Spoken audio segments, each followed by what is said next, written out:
Hvad ved I om posttraumatisk stress? Intet. Okay. Ved du, hvad posttraumatisk stress er? Nej. Ved du, hvad posttraumatisk stress er? Nej. Det forstår jeg ikke. Nej. Ved du, hvad posttraumatisk stress er? Nej. Jeg ved, hvad stress er. Det er en form for stress, men... En sygdom? Jeg ved det ikke.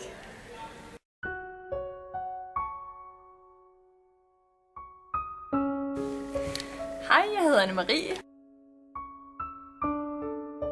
Og nu skal I høre om dengang jeg var ude for posttraumatisk stress. Det startede med, at jeg var ude at køre i en bil sammen med min fars kæreste. Jeg sad bag i. Jeg var ikke så gammel. Jeg tror, jeg har været omkring 13. Og imens vi var ude at køre, så kommer der lige pludselig en bil, som kører ud foran vores bil. Så vi kører frontalt ind i den. Der skete heldigvis ikke noget, men vi havde faktisk ikke sikkerhedsseler på. Så det var noget af et brag. Så bilen den var sådan temmelig skadet.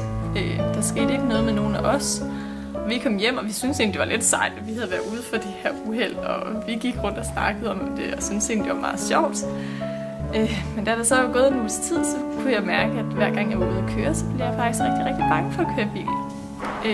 Og det varede faktisk i hvert fald i et år, hvor jeg sad hver gang vi kørte bil. Jeg var rigtig bange, hvis man kørte for tæt på dem, der var foran, og jeg sad og holdt fast i alting i bilen og bremsede med mine fødder. Jeg var rigtig bange for at køre bil.